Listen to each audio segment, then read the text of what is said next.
Hello everyone, आप सभी का बहुत बहुत स्वागत है।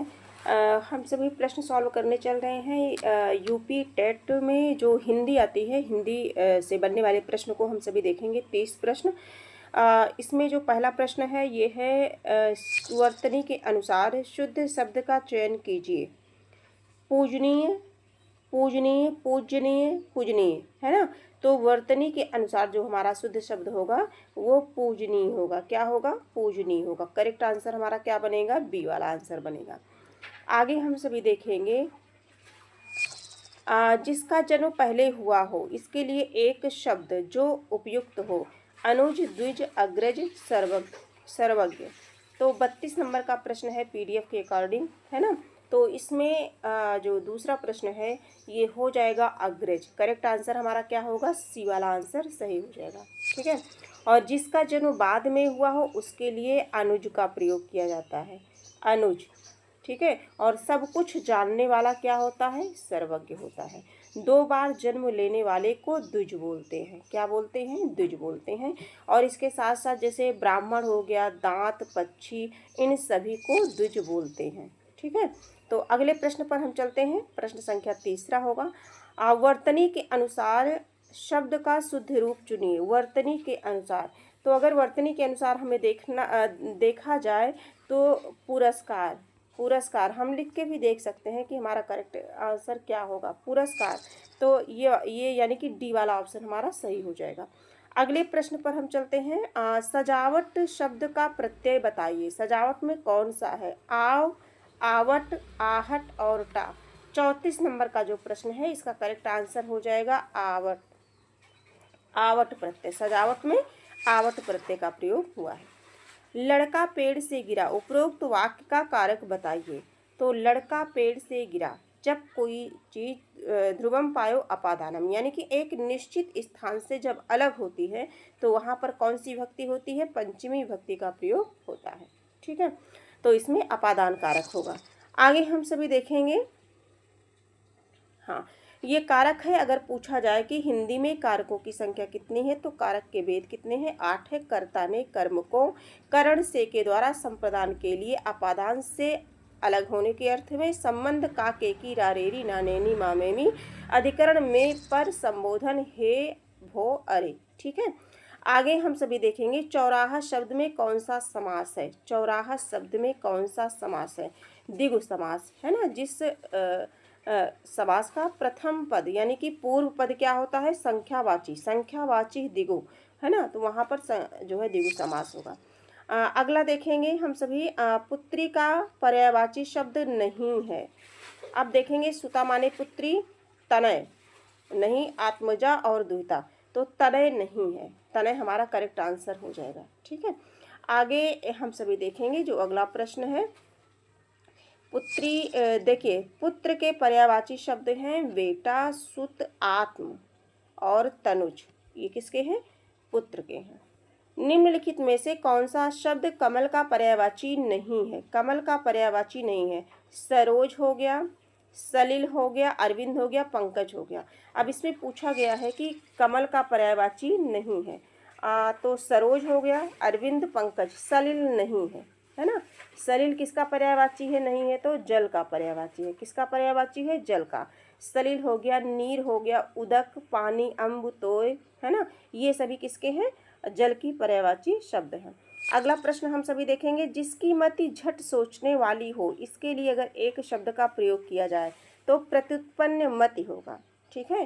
क्या होगा? प्रत्युत्पन्न मति। कुशाग्र बुद्धि, देखिए जिसकी बुद्धि कुश के अग्र, अग्र यानी नोक की तरह क्या हो? पैनी हो, उसे हम क्या कहेंगे? कुशाग्र बुद्धि कहेंगे। ठीक है। और जिसकी दृष्टि दूर तक जाए उसके लिए हम क्या कहेंगे? दूरदर्शी, यानी कि दूर तक जिसकी दृष्टि जाए उसके लिए एक शब्द बनेगा दूरदर्शी। निर्गुण का संधि विच्छेद होगा। 4 ऑप्शन है। निर्गुण का संधि विच्छेद बताना है तो निह प्लस गुण। ठीक है, विसर्ग रहेगा। निह प्लस गुण, निर्गुण विसर्ग संधि है।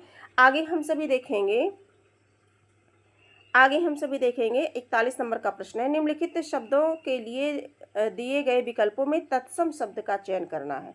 इसमें तत्सम क्या है? तो जो कलश शब्द है हमारा यही क्या है, तत्सम हो जाएगा, यानी कि ए वाला ऑप्शन हमारा सही हो जाएगा। कलश क्या है, तत्सम शब्द है। और तत्सम शब्द क्या होता है, संस्कृत के वे शब्द जो बिना किसी परिवर्तन के ही हिंदी में प्रयोग होने लगे हैं, उन्हीं को हम क्या कहते हैं, तत्सम शब्द कहते हैं। अगला देखेंगे, निम्नलिखित वाक्यों में से शुद्ध रूप चुनिए। निम्नलिखित वाक्यों में से शुद्ध रूप चुनिए। हमारी सौभाग्यवती कन्या का विवाह होने जा रहा है। सौभाग्यवती कब होता है, विवाह के बाद सौभाग्यवती का प्रयोग किया जाता है, तो ये गलत हो गया। हमारी आयुष्मती कन्या का विवाह होने जा रहा है, ये थोड़ा सही लग रहा है। और पढ़ लेते हैं, हमारी सौभाग्यवती कन्या का विवाह होने जा रहा है, ये भी गलत है। हमारी आयुष्मती कन्या की विवाह होने जा रहा है ना। तो करेक्ट आंसर हमारा बी वाला हमें शुद्ध लग रहा है, तो हमारा क्या हो जाएगा, बी वाला आंसर सही हो जाएगा। अगला देखेंगे, निम्नलिखित शब्द का संधि विच्छेद होगा।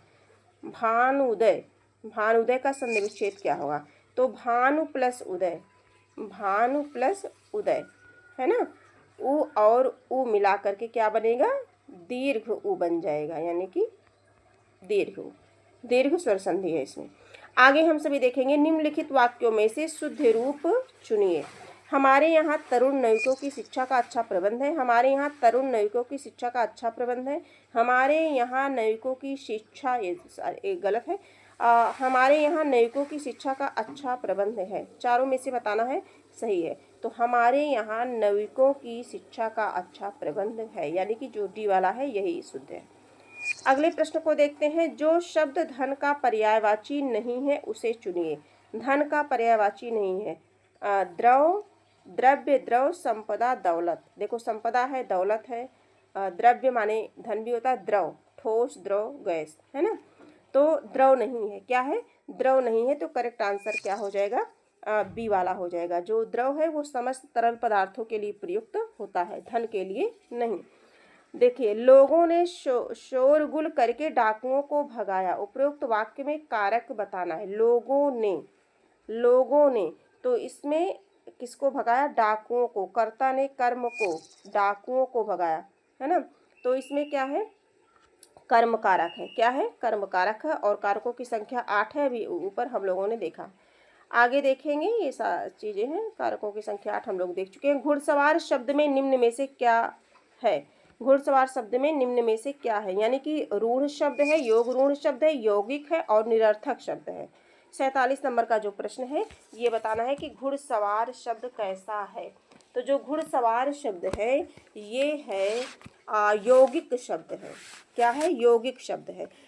सी वाला आंसर सही हो जाएगा। लेकिन यौगिक शब्द कहते किसे हैं, ऐसे शब्द जो दो शब्दों के मेल से बनते हैं, जैसे घुड़ प्लस सवार है ना, आग बबूला, पीलापन दूध वाला।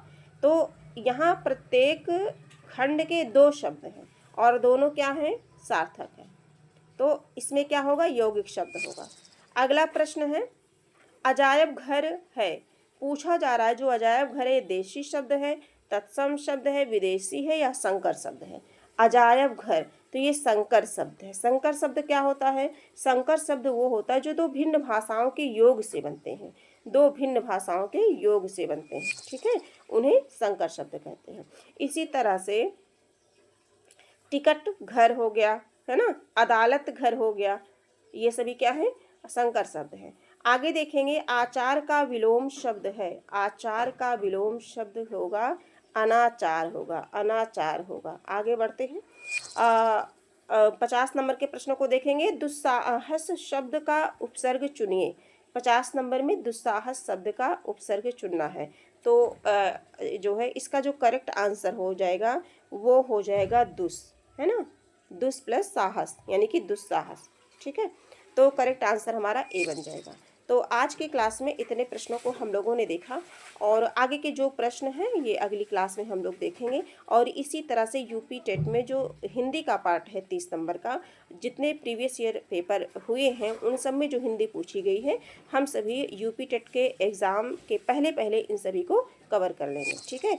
और अगर आप पढ़ना चाहते हैं तो कमेंट के माध्यम से बताइएगा, टॉपिक को भी कवर किया जाएगा, है ना। कारक, संधि, समास, उपसर्ग, प्रत्यय, जो भी चीज़ें आती हैं परीक्षा में यानी कि सिलेबस के अकॉर्डिंग, तो आज के लिए इतना ही, हम फिर मिलेंगे, तब तक के लिए धन्यवाद।